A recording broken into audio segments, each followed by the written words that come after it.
When an avoidant finally starts seeing their toxic patterns, it never happens during conflict, during conversations, or during the moments you were pleading for emotional closeness. It happens in silence. It happens the moment you stop explaining yourself and stop chasing, the moment you stop filling the empty space they create.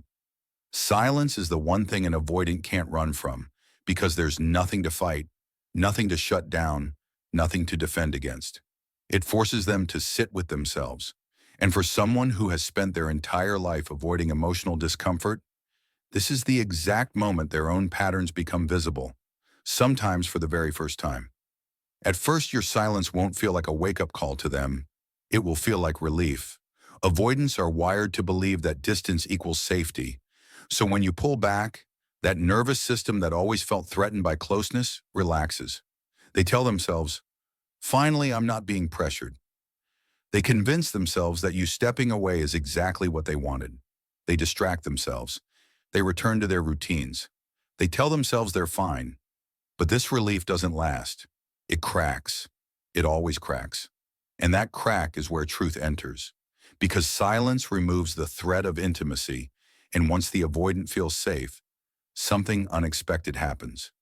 They start noticing the absence of your presence.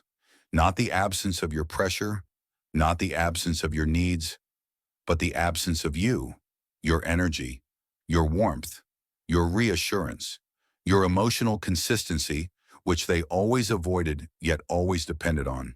And for the first time, instead of feeling overwhelmed by your closeness, they feel destabilized by your distance. This is when their old emotional strategy backfires. The pattern that used to protect them starts hurting them. They pull away to feel safe, yet now distance makes them anxious.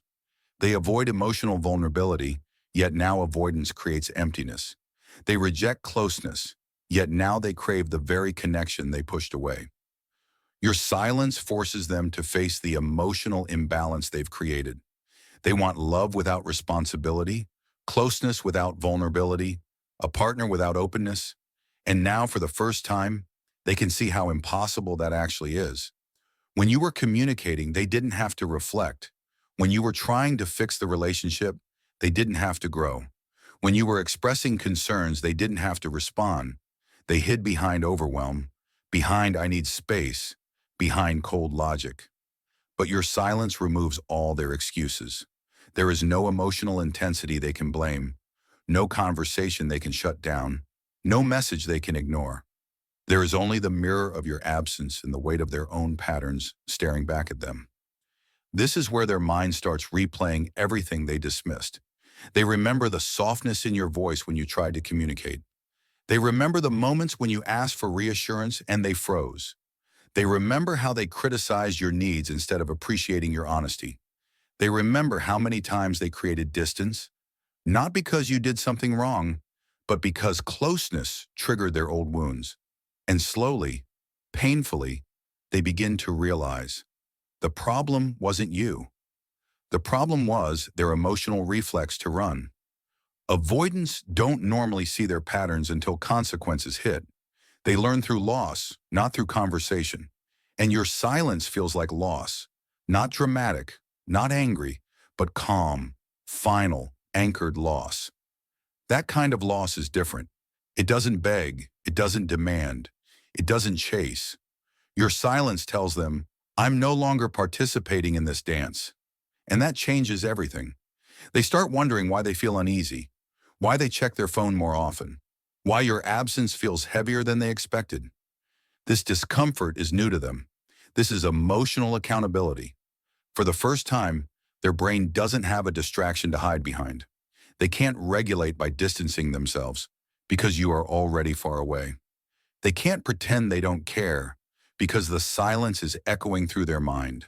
They can't tell themselves you're being dramatic because you're not doing anything. You're simply being gone. This is when they start asking themselves questions they've avoided their entire life. Why do I shut down when someone cares about me? Why do I feel suffocated by affection? Why do I only realize someone matters when they stop trying? Why do I keep pushing away the people who show up for me? These are questions they've never truly faced before because people usually keep chasing them, giving them a reason to avoid introspection. But you didn't. Your silence created a space where their denial couldn't survive. And it hits them that their emotional distancing wasn't strength, it was fear. It wasn't independence, it was avoidance. It wasn't calmness, it was numbing. They realized that all this time, they weren't protecting themselves from pain, they were protecting themselves from intimacy. And in that realization, their whole narrative about who they are begins to crumble. They see how they've repeated the same pattern with every partner, how the same cycle of closeness and withdrawal has destroyed every relationship, how they kept blaming others for being too emotional, too needy, or too intense, while refusing to acknowledge that they were emotionally unavailable. Your silence is the moment their story stops making sense, even to them. And as this clarity hits, something shifts. They start wanting answers. They wonder what you're doing, who you're talking to, why you're not reaching out, why you're not trying to fix things the way you always did. Their biggest fear isn't losing you.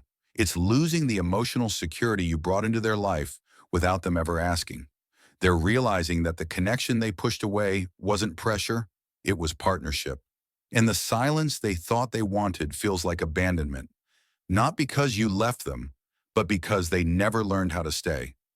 This is when avoidants often feel panic disguised as missing you. They don't just miss your messages, your presence, or your affection. They miss the version of themselves they felt comfortable being around you. You made closeness feel safe enough that they didn't run as hard or as fast. And your silence reveals something they never wanted to face, that they did in fact want you. They wanted the connection.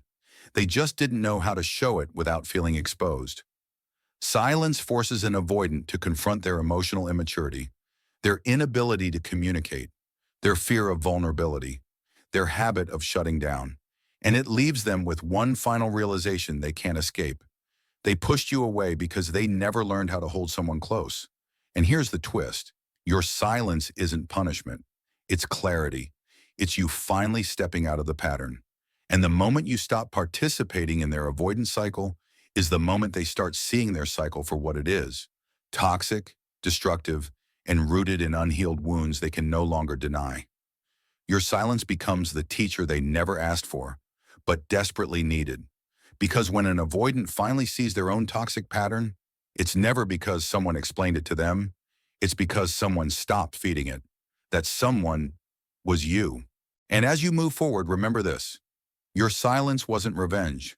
It was evolution. You didn't step back to hurt them. You stepped back to heal yourself. And in that healing, the truth finally revealed itself. Avoidants don't change because you push them. They change because they lose access to the version of you they took for granted. So keep choosing your peace, your growth, and your emotional clarity. If they rise to meet you, great. If they don't, you already learned the most important lesson.